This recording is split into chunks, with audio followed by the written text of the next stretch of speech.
चलिए, अभी तक हम लोग मल्टीपल एलिल्स पढ़ रहे थे और मल्टीपल एलिल्स में आपको पढ़ाए थे ब्लड ग्रुप का एग्जांपल। मल्टीपल एलिल्स आपने समझा कि 3 तरह के एलिल्स होते हैं, मोर देन 2 टाइप्स के एलिल्स होते हैं ब्लड ग्रुप में, इसलिए मल्टीपल एलिल्स का एग्जांपल है। एक बात और जान लीजिए, ब्लड ग्रुप का कैसे डिसाइड करते हैं कि हमारा ब्लड ग्रुप क्या है। तो ये ब्लड ग्रुप डिसाइड होता है हमारे आरबीसी में, रेड ब्लड सेल होती है हमारे शरीर में, ब्लड में आरबीसी होती हैं और रेड ब्लड सेल की सरफेस में, रेड ब्लड सेल की सरफेस में क्या होते हैं, एंटीजन पाए जाते हैं और जो एंटीजन हमारे रेड ब्लड सेल की सरफेस में होते हैं उसके हिसाब से हमारा ब्लड ग्रुप डिसाइड होता है।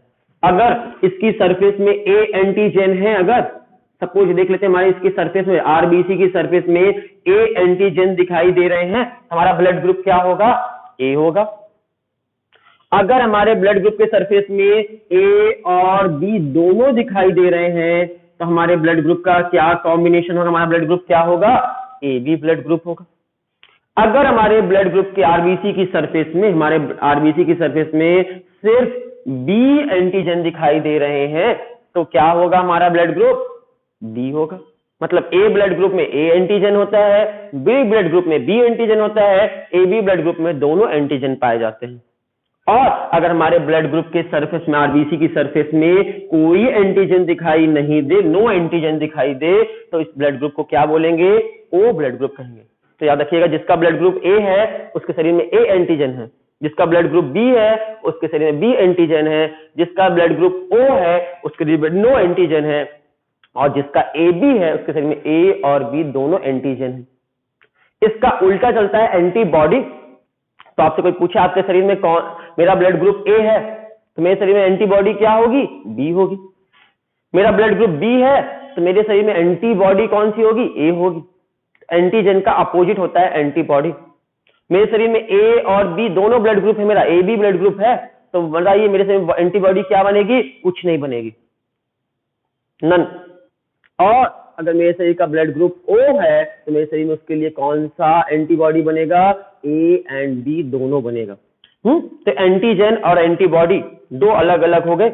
आपको इतना समझ में आया। तो एंटीजन कौन सा किस ब्लड ग्रुप में क्या होता है और किस में नहीं होता ये मालूम चल गया। तो मल्टीपल एलिल्स के एग्जांपल में हमने पढ़ा ब्लड ग्रुप। ब्लड ग्रुप में बताया कितने तक एलिल्स हैं, मोर देन 2 टाइप्स के एलिल्स हैं, इसलिए इसको मल्टीपल एलिल्स कहा गया। दूसरा एग्जांपल देख ले मल्टीपल एलिल्स का। और कोई एग्जांपल है, हाँ, कोट कलर ऑफ रैबिट। देख लीजिए मल्टीपल एलिल्स के एग्जांपल आप सिर्फ देख ले क्या क्या है, सिर्फ इतनी सी बात। मल्टीपल एलिल्स का पहला एग्जांपल आपको पढ़ाया अभी, ब्लड ग्रुप। ब्लड ग्रुप जो है ये मल्टीपल एलिल्स का एग्जांपल है। दूसरा एग्जांपल बताए, coat colour of rabbit. Coat colour of rabbit ये भी इसका एग्जांपल में आता है। तीसरा बात करें मल्टीपल एलिल्स के और एग्जांपल्स की बात करें तो आई कलर ऑफ ड्रोसोफिला। ड्रोसोफिला की आंख का colour, I colour of Drosophila, ये भी आपके मल्टीपल एलिल्स का एग्जांपल में है। और लास्ट एग्जांपल है सेल्फ इनकम्पेटिबिलिटी जीन। ये आपको पढ़ेंगे रिप्रोडक्शन इन फ्लावरिंग प्लांट में आएगा, इसके बारे में डिटेल में। Self incompatibility gene. Self incompatibility gene क्यों कहा गया है इसको, क्योंकि ये जीन खुद का सेल्फ पॉलिनेशन होने से रोकता है। ऐसा जीन जो सेल्फ पॉलिनेशन होने से रोकता है, अपने प्लांट को खुद के पॉलन ग्रेन से, खुद के आपके ओवा को फ्यूज करने से, एग को फ्यूज करने से रोकता है, सेल्फ पॉलिनेशन को इनहिबिट करता है, उसे सेल्फ इनकम्पेटिबिलिटी जीन कहते हैं। ये आपको reproduction in flowering plant chapter में मिलेगा डिटेल में पढ़ने को, या पढ़ रखा होगा आप लोगों ने, 12th में तो पढ़ लिया है। तो आपके मल्टीपल एलिल्स के एग्जाम्पल कोई पूछे तो मल्टीपल एलिल्स के चारों एग्जाम्पल हैं, blood group, coat colour of rabbit, eye colour of drosophila और सेल्फ इनकम्पेटिबिलिटी जीन। इन सभी के लिए मल्टीपल एलिल्स रिस्पॉन्सिबल हैं, मोर देन 2 एलिल्स रिस्पॉन्सिबल हैं, इसलिए ये आपके मल्टीपल एलिल्स के अंदर आएगा। मल्टीपल एलिल्स का आपका कंप्लीट हो गया हो, अगर अच्छे से इसमें स्पेशली ब्लड ग्रुप पे फोकस करके पढ़ना था, तो आगे चलते हैं लीथल जीन के बारे में। नाम से मालूम चल रहा है लीथल जीन। लीथल का मतलब होता है जो मार दे, किल कर दे, जहरीला। तो जहरीला जीन ऐसा समझ ले, जहरीला जीन, पॉइजनस जीन। ये करेगा क्या, लीथल जीन, जब दो एलिल्स का कॉम्बिनेशन, अगर ये होमोजाइगस, ये लीथल जीन कौन से जीन होते हैं, ऐसे जीन अगर वो होमोजाइगस कंडीशन में आ गए, मतलब दो लीथल जीन आपस में एक साथ इकट्ठे हो गए, तो वो ऑर्गेनिज्म मर जाएगा, उसकी डेथ हो जाए, तो इस तरह के जीन को लीथल जीन कहते हैं। जब दो एलिल्स के पास आपके होमोजाइगस होने की वजह से, दो एलिल्स के होमोजाइगस होने की वजह से अगर ऑर्गेनिज्म की डेथ हो जाए, तो उस जीन को लीथल जीन कहते हैं, जानलेवा जीन कहते हैं। पढ़ के बोलते हैं, gene which cause death of individual when it comes in homozygous condition. अगर वो जीन होमोजाइगस कंडीशन में आ जाएंगे तो आपके उस ऑर्गेनिज्म की डेथ हो जाएगी, जिसके शरीर में ऐसा होगा होमोजाइगस कंडीशन में आने से। तो इस तरह के जीन को लीथल जीन के नाम से जानेंगे। लीथल जीन रेसेसिव भी हो सकते हैं और डोमिनेंट भी हो सकते हैं, ज्यादातर ये रेसेसिव होते हैं। सबसे पहली बार लीथल जीन को खोजा किसने था, तो क्यूनॉट नाम के साइंटिस्ट ने खोजा था। पहली बार आपके लीथल जीन को किसने खोजा था, क्यूनॉट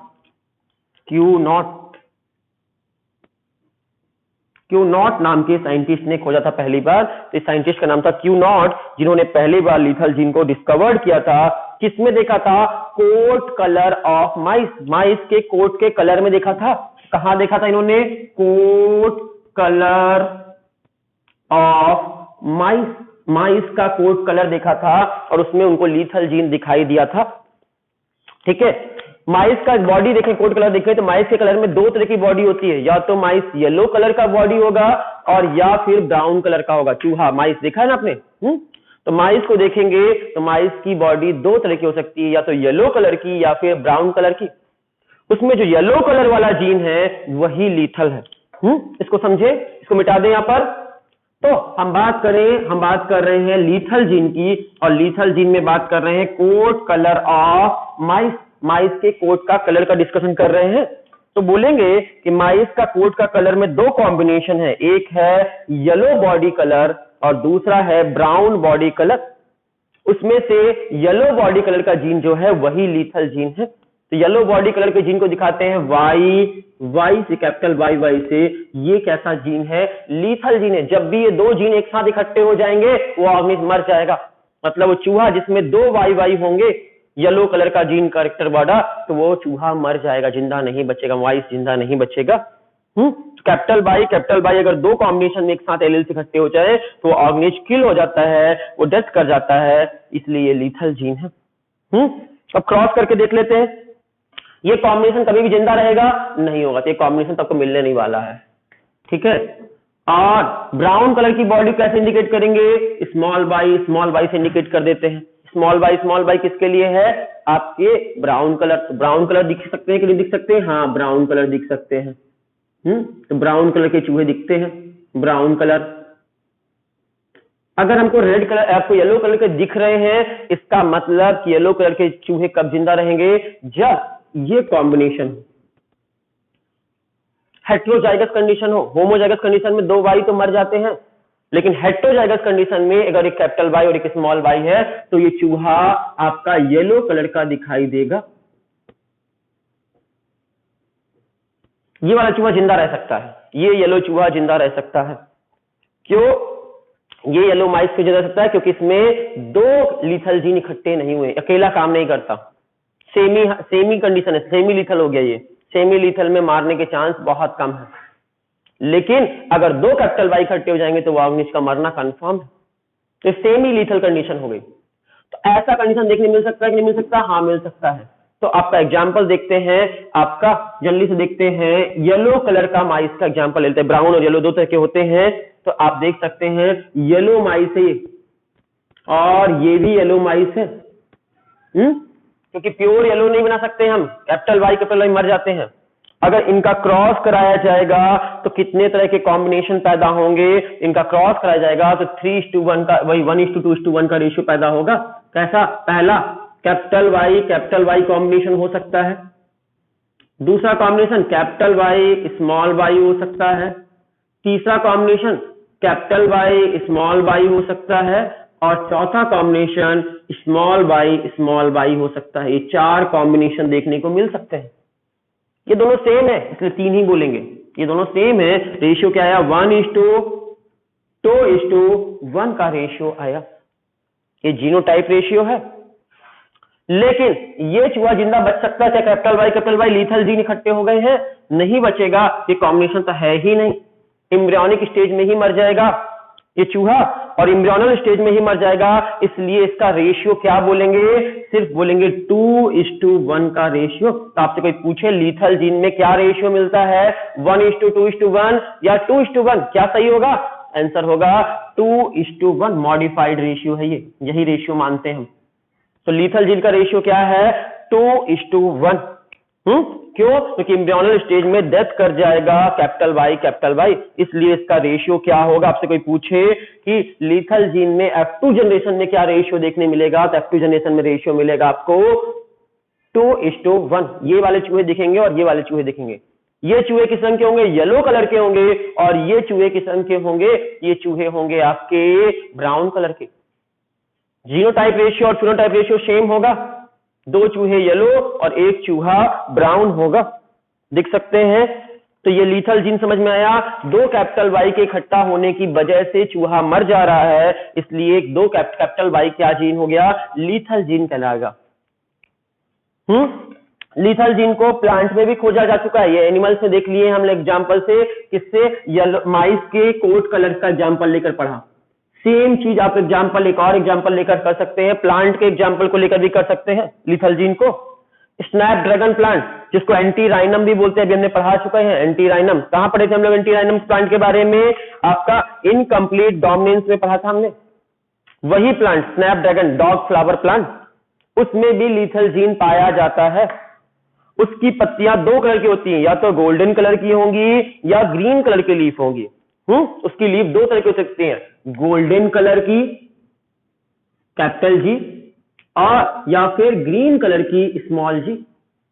लेकिन इसमें गोल्डन कलर का जो जीन है वो डोमिनेंट भी है और कैसा है, लीथल जीन है। अगर 2 कैपिटल जी आपस में इकट्ठे हो जाएंगे तो वो मर जाएंगे, वो जिंदा नहीं बचेगा प्लांट, वो लीफ मर जाएगी। तो कैपिटल जी मर जाते हैं। तो गोल्डन का जीन डोमिनेंट स्टेज में, आपका होमोजाइगस स्टेज में लीथल है। और आपका ग्रीन कलर कैसे दिखा लेते हैं, स्मॉल जी ग्रीन है। तो ये बचेगा, कभी जिंदा रहेगा, नहीं बचेगा जिंदा, कभी जिंदा हो नहीं सकता। तो अगर गोल्डन कलर का जिंदा रहना है तो कौन सी कंडीशन जिंदा रहेगा, हेटेरोजाइगस कंडीशन में रह सकता है। तो देख लेते हैं क्रॉस करा के, कैपिटल जी स्मॉल जी, कैपिटल जी स्मॉल जी, ये गोल्डन कलर के है ना, 2 गोल्डन कलर के हैं, इनका क्रॉस कराया जाएगा तो वही रेशियो मिलेगा, कैपिटल जी स्मॉल जी, कैपिटल जी स्मॉल जी, और स्मॉल जी जी है ये, बाई नहीं, सॉरी ये जी लिखना था हमको, बाई लिख दिए हैं जगह। स्मॉल जी, ये आप देख सकते हैं, ये 4 प्लांट हुए, इनमें से दोनों सेम है, मतलब रेशियो 1:2:1 का रेशियो यहां पर भी मिला। लेकिन ये रेशियो मर जाएगा, कैपिटल जी जिंदा नहीं रह सकता, लीथल जीन है, तो यहां भी रेशियो क्या मिला, सिर्फ 2:1 का रेशियो मिला। तो लीथल जीन के केस में रेशियो हमेशा क्या मिलता है, 2:1 का रेशियो मिलता है। और लीथल जीन के एग्जाम्पल, 3 एग्जाम्पल आपके पास है। पहला एग्जाम्पल आपको पढ़ा चुके हैं, कोट कलर ऑफ माइस। दूसरा एग्जाम्पल आपको पढ़ा दिए हैं स्नैपड्रैगन प्लांट में, स्नैपड्रैगन बोले तो एंटीराइनम के प्लांट्स में, उसमें क्या लीफ का कलर, गोल्डन लीफ और येलो लीफ, आपकी ग्रीन लीफ, 2 तरह की लीफ थी। और तीसरा एग्जाम्पल है sickle cell anaemia of human में जो सिकल सेल एनीमिया डिजीज होती है, उसका जीन भी लीथल जीन है। अब देख लेते हैं इसके बारे में भी, सिकल सेल एनीमिया का जीन। आपको पता है सिकल सेल एनीमिया के बारे में, आपको आगे मिलने वाला है और डिटेल में, खैर टेंशन नहीं ले। सिकल सेल एनीमिया हीमोग्लोबिन में होता है ना, तो इसमें देख सकते हैं कॉम्बिनेशन क्या क्या हो सकता है। इसमें सिकल सेल एनीमिया में आपका कौन सा जीन लीथल है, इसमें जीन लीथल है SBS अगर ये जीन होगा तो लीथल होगा। हीमोग्लोबिन एस ये कॉम्बिनेशन नहीं पाया जाता कभी भी, लीथल होता है ये। तो सिकल सेल एनीमिया में ये कॉम्बिनेशन आपके नहीं दिखता, लीथल जीन का एग्जाम्पल है। तो आपके कॉम्बिनेशन क्या क्या हो सकते हैं सिकल सेल एनीमिया में? आपका HbA हो सकता है, HbA हो सकता है, उसके साथ S हो, देख सकते हैं। तो आपका क्या क्या एग्जाम्पल ले लेते हैं? आपका एग्जाम्पल लेते हैं HbS, HbA। आपका ये जिंदा रह सकते हैं कि नहीं रह सकते? ये तो मर जाएगा। ये जिंदा रह सकता है कि नहीं रह सकता? हाँ, हो सकता है जिंदा। और इसका क्रॉस इसी से करा देते हैं, HbS का HbA के साथ क्रॉस करा देते हैं। कितने तरह के कॉम्बिनेशन पैदा हो सकते हैं? तो आप देख सकते हैं 4 तरह के कॉम्बिनेशन पैदा होंगे। करा लो क्रॉस। पहला कॉम्बिनेशन HbS यहां से आया और HbS यहां से आया, combination number 1। Combination number 2 HbS यहां से आया, HbA वहां से आया, combination number 2। Combination number 3 HbA HbS और कॉम्बिनेशन नंबर 4 HbA HbA। ये 4 तरह के कॉम्बिनेशन है। इनमें से ये लीथल जीन का कॉम्बिनेशन है तो ये मर जाएगा। सिर्फ रेशियो कितने आए? ये दोनों एक ही चीज लिखा हुआ है 2 और ये 1, 2:1 का रेशियो यहां भी आया सीकल सेल एनीमिया के केस में भी। तो रखिए सीकल सेल एनीमिया के केस में भी जब ऑफस्प्रिंग को आपके 2 क्रॉस कराया जाएगा तो कभी भी HbS आपका एक साथ नहीं हो सकता क्योंकि लीथल जीन है, ये कॉम्बिनेशन सर्वाइव नहीं करता। तो याद रखिए कौन कौन से कॉम्बिनेशन लीथल जीन के एग्जांपल में आए? 3 एग्जांपल दिए आपको। जब भी येलो कलर का जो माइस है उसका करेक्टर होमोजाइगस हो गया येलो वाला माइस में तो मर जाएगा।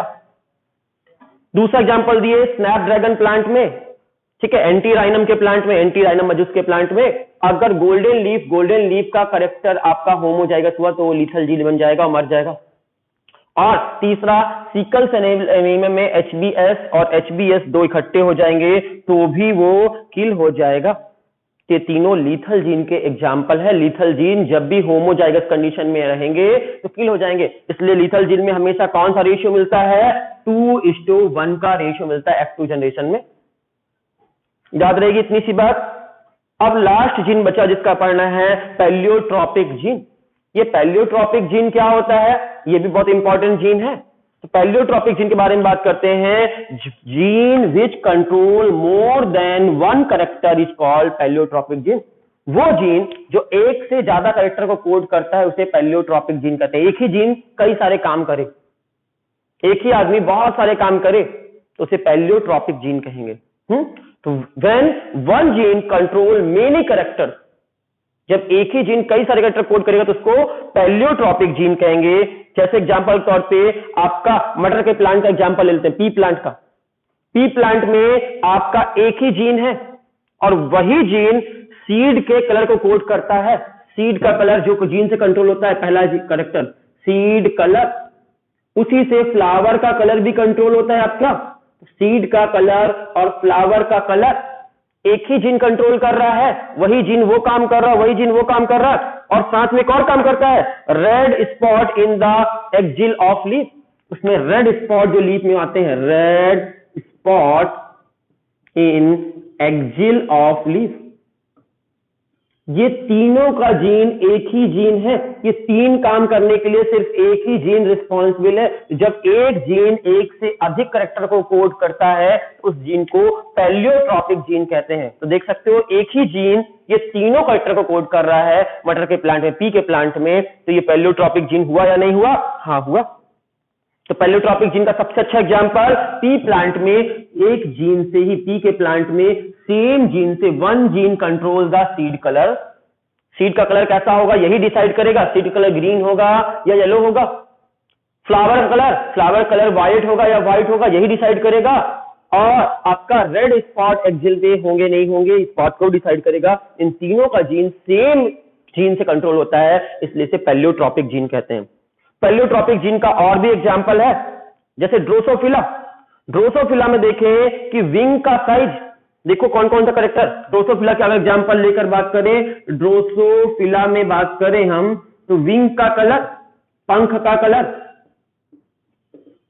Wings colour, sorry wing colour नहीं, सॉरी विंग का साइज होगा, सॉरी। तो हम दोस्तों हम बात करें विंग साइज, विंग का साइज, पंख के साइज कितना होगा, पंख का साइज वही कंट्रोल करता है जो जीन, वो जीन और भी चीज कंट्रोल करता है। क्या क्या करता है, structure of sexual organ, sex organ का स्ट्रक्चर कैसा होगा, उसकी लॉन्गेविटी कितने साल जिंदा रहेगा, उसकी लाइफ, और उसमें ब्रिस्ट, आपका breast of the wings, wings में जो हेयर निकले रहते हैं उसको ब्रिस्ट बोलते हैं, रेसे निकले होते हैं, वो होंगे कि नहीं होंगे, और reduction of egg production, egg production करेगा कि नहीं करेगा, कितने करेगा, इसको भी कंट्रोल करता है। इतने सारे कैरेक्टर को कोड करता है ड्रोसोफिला में। क्या क्या बताए, विंग का साइज, दूसरा बताए structure of reproductive organ, reproductive organ का स्ट्रक्चर, रिप्रोडक्टिव ऑर्गन का स्ट्रक्चर, तीसरा बताए उसकी लॉन्गेविटी, लॉन्गेविटी होता है उसकी एज, कितने साल जिंदा रहेगा, और ब्रिस्ट ऑन, ब्रिस्टलेस ऑन, जो भी पढ़ते हैं उसको, ऑन विंग्स, विंग्स में आपके ब्रिस्ट होंगे या नहीं होंगे, ब्रिस्टल्स होंगे कि नहीं होंगे, और उसमें लास्ट है reproduction, reduction in egg production, egg कितने प्रोड्यूस करेगा, एग प्रोडक्शन का रिडक्शन। ये सारे कैरेक्टर एक ही जीन पर कंट्रोल कर रहा है, इसलिए पैलियोट्रोपिक जीन है। और एक और एग्जांपल है पैलियोट्रोपिक जीन का, सिकल सेल एनीमिया के केस में, सिकल सेल एनीमिया के केस में जो जीन सिकल सेल एनीमिया कराता है वही जीन मलेरिया के लिए रेजिस्टेंस पावर देता है। बहुत इंपॉर्टेंट लाइन है, सेम जीन मलेरिया के लिए रेजिस्टेंस पावर देता है। जिसको सिकल सेल एनीमिया डिजीज हो जाती है उसको मलेरिया बीमारी नहीं होती, तो मलेरिया के लिए रेजिस्टेंस पावर भी दे रहा है और सिकल सेल एनीमिया भी करा रहा है। दो अलग अलग काम कर रहा है। कौन से मलेरिया पैरासाइट के लिए, प्लाज्मोडियम फ्लैसीपेरम, प्लाज्मोडियम फ्लैसीपेरम नाम के जो पैरासाइट की वजह से मलेरिया होता है उसके लिए रेजिस्टेंस पावर किसमें बढ़ा देता है, तो आपका सिकल सेल एनीमिया डिजीज का जो जीन है। सिकल सेल एनीमिया डिजीज का जो काम क्या करता है, पहला तो हीमोलाइसिस कराता है, हीमोलाइटिक एनीमिया कराएगा, एनीमिया हो जाएगा, और दूसरा उसको रेजिस्टेंस पावर डेवलप जाएगा मलेरिया के लिए, उसको मलेरिया नहीं होगा। इसके अलावा उसके बॉडी में टिश्यू और ऑर्गन की जैसे डेवलपमेंट को भी कंट्रोल करेगा। उसके टिश्यू कैसे होंगे, ऑर्गन कैसे होंगे, उसमें लंग कैसा होगा, किडनी कैसी होगी, स्प्लीन कैसा होगा, हार्ट कैसा होगा, बोन कैसा होगा, इस सबको भी वही करेक्टर कंट्रोल करता है। सिकल सेल एनीमिया वाला करेक्टर जो है वो आपका किसका एग्जाम्पल है, पैलियोट्रोपिक जीन है। ये एग्जाम में पूछा जाता है कि सिकल सेल एनीमिया के लोगों को कौन सी बीमारी नहीं होती है, मलेरिया। कौन से पैरासाइट की वजह से होती है मलेरिया, प्लाज्मोडियम फैसिपेरम, प्लाज्मोडियम फैसिपेरम से जो होता है मलेरिया उसके लिए रेजिस्टेंस पावर आ जाता है, वो बीमारी नहीं होती जिसको ये बीमारी हो जाए तो। और दूसरी चीज वो साथ ही साथ टिश्यू और ऑर्गन के डेवलपमेंट को भी कंट्रोल करता है। कैसा टिश्यू ऑर्गन डेवलपमेंट होगा, ये पैलियोट्रोपिक जीन है। जब एक जीन एक से ज्यादा काम करे तो उसे पैलियोट्रोपिक